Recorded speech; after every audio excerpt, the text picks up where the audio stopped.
नमस्कार दोस्तों, कलयुग के चमत्कार संतों की वाणी में आप सबका स्वागत है। बोल पूज्य पाठ डंडी स्वामी जी महाराज की जय हो। हर हर महादेव। मेरे सद्गुरुदेव भगवान के चरणों में मेरा कोटि कोटि प्रणाम और श्री वेद मंदिर परिवार के सभी सदस्यों को मेरी प्यार भरी नमस्कार। इस वीडियो के शीर्षक को देखकर सभी समझ ही गए होंगे कि ये वीडियो है संत सम्मेलन की झलकियों के बारे में, जो कि हमारे श्री वेद मंदिर धाम में 3 मार्च से ही शुरू हो चुका है और 10 मार्च को चलेगा। 10 मार्च को दोपहर की सभा तक ये सम्मेलन रहेगा, जिसमें भंडारा भी होगा। और चूंकि हम आपको पहले ही बता चुके हैं कि हमारे पूज्य पाठ डंडी स्वामी श्री निगम बोध तीरथ जी महाराज जी ने देश के कोने कोने से विद्वान महामंडलेश्वरों को, डंडी स्वामी महाराज को, संगीताचार्य जी को, इन सबको निमंत्रण पत्र देकर इस सम्मेलन में बुलाया है, जो कि अपनी अमृतवाणी से हम सबको कृतार्थ कर रहे हैं। और मैं आपसे पहले भी निवेदन कर चुकी हूं कि अगर आप लुधियाना में रहते हैं तो इस सुनहरी मौके को बिल्कुल न हाथ से जाने दें। आज 7 मार्च, चूंकि ये दिन बीत चुका है, और कल 8 मार्च, फिर 9 मार्च और फिर 10 मार्च। फिर भी अभी भी हमारे पास गिना जाए तो 2 मौके, एक दिन के मिलाकर हमारे पास कुल 5 मौके हैं, सुबह और शाम के, कि हम इस वेद मंदिर धाम में आकर अपने जीवन को सफल बनाएं। मैं आज आपको इस वीडियो में 7 मार्च को बीते गए दिन की झलकियां आपके साथ शेयर करना चाहती हूँ। ये देखिए, मंदिर में पहुंच चुकी हूँ। यहाँ पर यज्ञ चल रहा है, आप भी इसका थोड़ा सा आनंद लीजिए।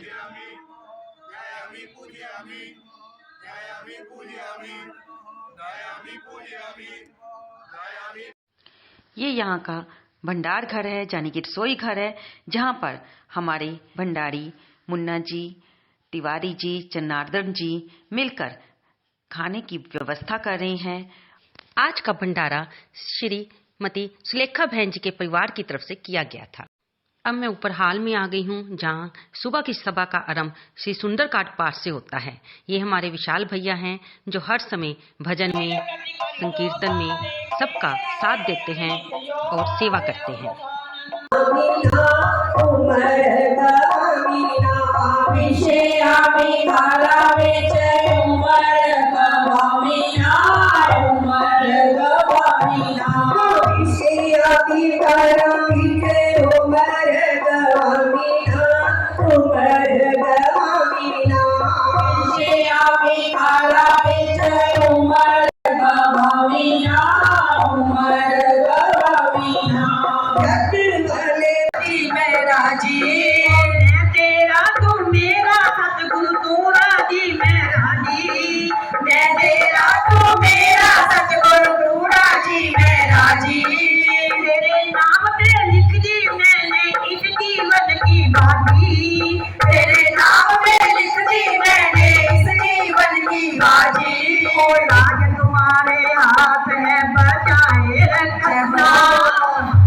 तुम्हारे हाथ है बचाए रखना,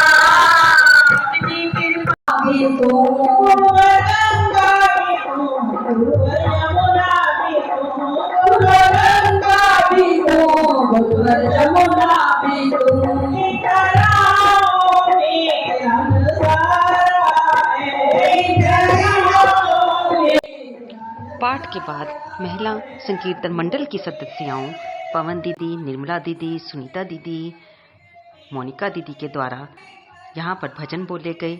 और इसी बीच सामने स्टेज पर संत समाज विराजित हो चुका है और हमारे प्रिय पूज्य पाठ डंडी स्वामी वेदाचार्य श्री निगम बोध तीरथ जी महाराज भी अपने आसन पर विराजमान हैं और उनकी अध्यक्षता में संत प्रवचन शुरू हो चुका है। आइए, इस सम्मेलन में स्वामी अध्यात्मानंद जी, डंडी स्वामी हरिहरानंद जी, स्वामी प्रेमानंद महाराज जी ने और बाल व्यास श्री ऋषभ देव जी ने, स्वामी परमानंद जी ने और संगीताचार्यों ने संगत को प्रभु नाम से जोड़ा। मंच का संचालन सुचारू रूप से पंडित दीपक विशिष्ट जी द्वारा किया जा रहा है।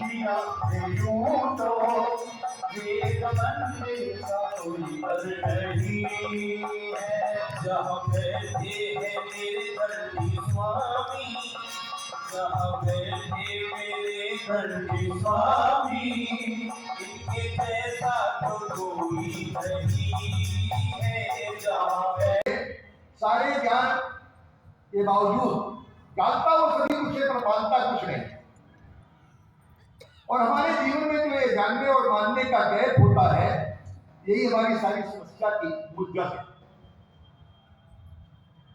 कल तक मैं आपके साथ जो चर्चा कर रहा था प्रॉपर डाइट की, बेसिकली वो योग की चर्चा है।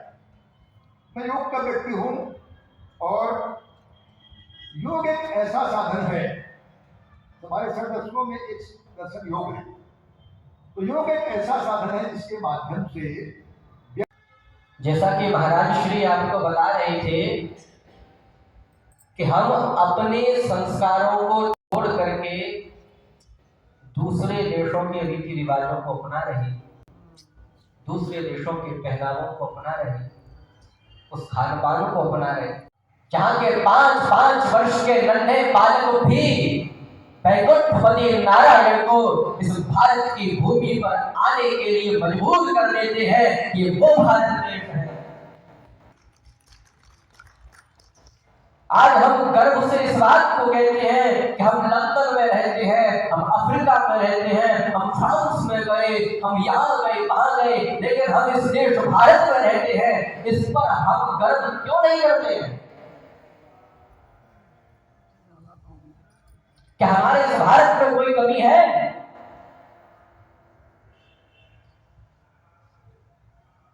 ये भारत कोई साधारण देश नहीं है। परमात्मा ने जितनी भी लीलाएं रची हैं वो इस भारत की भूमि में ही रची है।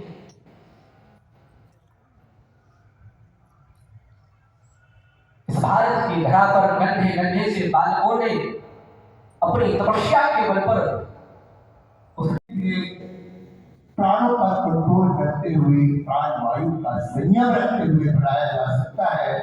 बड़ा गंभीर योग से रिलेटेड विशेषण हमको दे रहे हैं।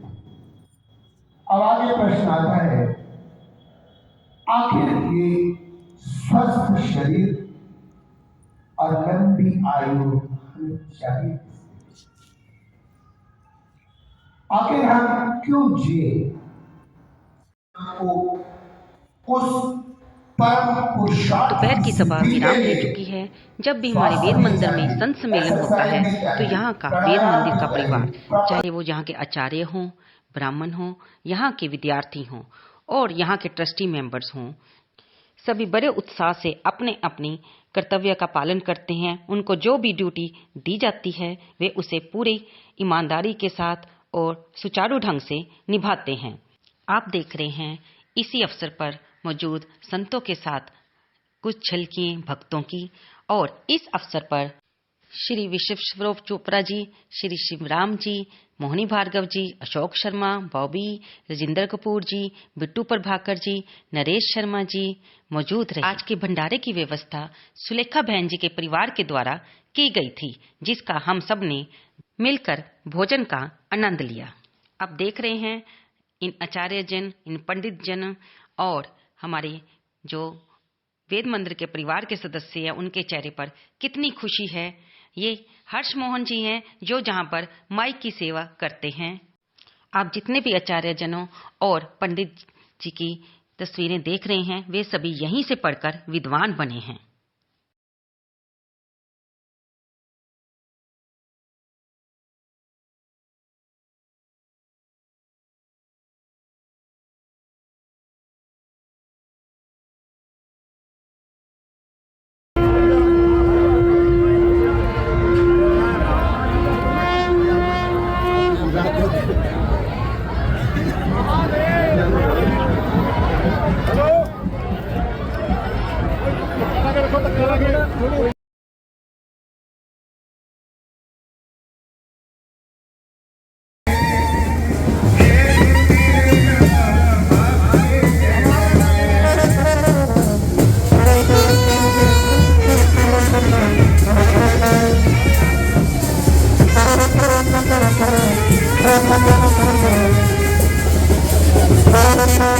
Thank you.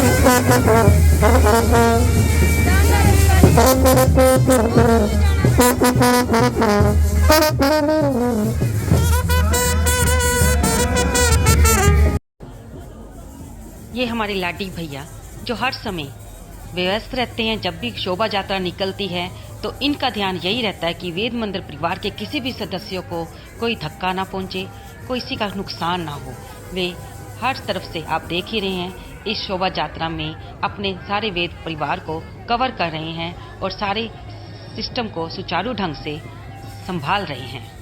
महाराज जी का आशीर्वाद लेने के लिए यहाँ पर शोभा यात्रा में उपस्थित भगत जन आ रहे हैं और स्वामी जी बहुत ही प्रसन्न हैं और उन्हें आशीर्वाद दे रहे हैं। ये उन भगत जनों का सौभाग्य है।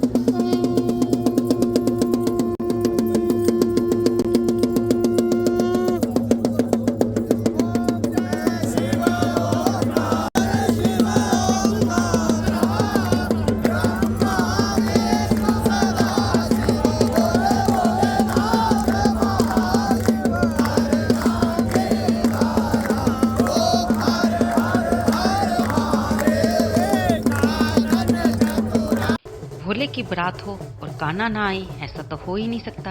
ये देखिए, कीजिए दर्शन लड्डू गोपाल जी के। और अब आ रहे हैं हमारे जंगम भैया। आप सबको पता ही होगा अगर आपने जंगम भैया से शिव कथा या शिव विवाह के बारे में सुना हो। ये इन पर आशीर्वाद होता है कि ये बहुत ही सुंदर ढंग से भगवान भोलेनाथ की और माँ पार्वती की कथा को गाकर सुनाते हैं। इन्होंने भी आगे बढ़कर स्वामी जी का आशीर्वाद लिया।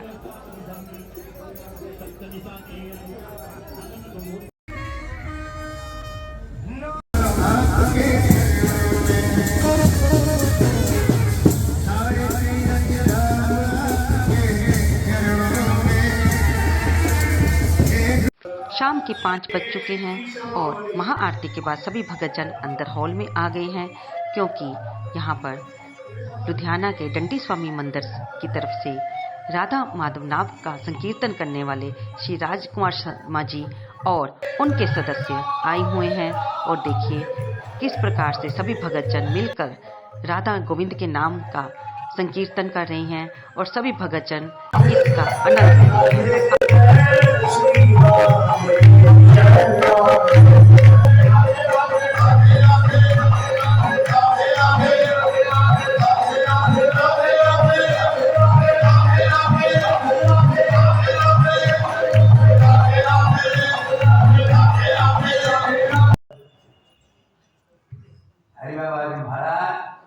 युग के चैतन्य महाप्रभु के अवतार माने जाते हैं।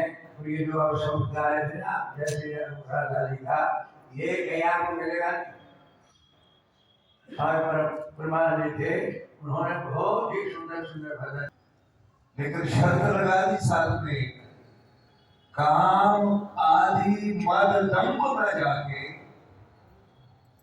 तार निरंतर वश में था। ये लखनलाल, मुझको सदा प्राप्त करने का एक ही तरीका है, मेरे गुण गाते गाते नाचना शुरू करते थे, नेत्रों से अश्रु धारा शुरू हो जाए, लेकिन शब्द यही है, काम आदि मद दम्भ, ना तो कामना हो, ना अभिमान हो, ना दम्भ हो, दिखावा हो, तार निरंतर बस में था। ऐसे जीव की मैं वशीभूत हो जाता हूं। तो जब बच्चे जो श्री महाराज जी ग्रामों में महाउत्सव हुआ करता था, अब ग्राउंड में अब बंद कर दिया लोगों ने, कारपोरेशन वालों ने। कोई बात नहीं, पहले से ही ये हॉल बन चुका था। अब इस हॉल में इतना भजन हो जाए कि जब कोई कान वाला, जिसके कान हो, कान तो हमारे तुम्हारे नहीं है, इनको कान नहीं कहा, कान तो वो है जो ऊपरे को कान पे लगाए और ऊपरा राम राम कहे, वो कान है। कबीरदास जी को समझा रही है वो माता कहने कि तुम्हें पहचान करनी नहीं आती, ऊपरी कौन से सही है, मेरे कौन। संकीर्तन समाप्त होने के बाद इन सभी सदस्यों को स्वामी जी द्वारा सम्मानित किया गया। आप देख रहे हैं इसकी झलकियां। और इसके बाद स्वामी जी की आज्ञा से संत प्रवचन शुरू हुआ और इसका रात को 8 बजे सभा का विराम हुआ। आप भी आगे सुनेंगे संत प्रवचन।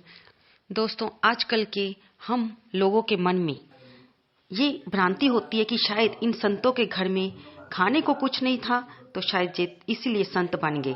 तो मैं आपको यहाँ पर ये बता दूं कि इस संत सम्मेलन में आपको यही तो दिखाने के लिए बुलाया भी जाता है कि आप इस बात को समझिए कि ये सभी संत बहुत ही अच्छे राजघरानों जैसे घरों से आए हैं। और क्योंकि इनकी प्रवृत्ति शुरू से ही धार्मिक स्वभाव की रही और वे परमात्मा की प्राप्ति के मार्ग की ओर चल पड़े और आज मेरे और आप जैसे अनगिनत भगत जनों का उद्धार कर रहे हैं, उन्हें का मार्गदर्शन कर रहे हैं, उन्हें सही मार्ग दिखा रहे हैं ताकि हम इस संसारी जीवन को सही ढंग से जी सकें। नारद मुनि ने देखा कि ध्रुव के अंदर अपनी मां के प्रति पूर्ण विश्वास है और जहां पर विश्वास होता है वहीं पर गुरु मंत्र असर करता है। बिना विश्वास के कुछ भी नहीं है। बिना विश्वास के परब्रह्म परमात्मा की प्राप्ति नहीं हो सकती है। परब्रह्म परमात्मा की प्राप्ति के लिए हम सब कुछ भुला करके केवल उन्हीं के चिंतन में रम जाएं, तब कहीं जाकर के उनकी प्राप्ति होती है। आसानी से उनकी प्राप्ति नहीं होती। शंकर जी के प्रसन्न होने के बाद तो बोलने वालों के लिए नहीं।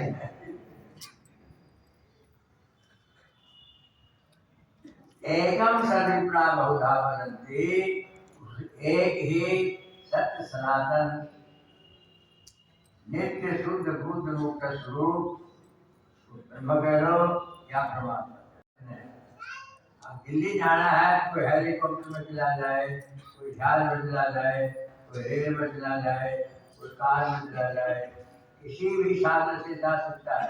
साधन अलग अलग है लेकिन जाना सब है।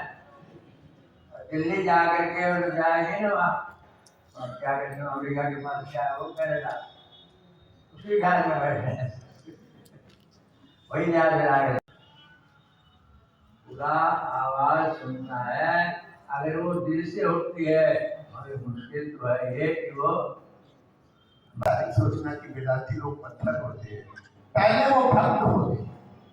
अनेक जन्म संसिद्धि बिना भक्ति के वेदांत में प्रवेश ही कहाँ होता है।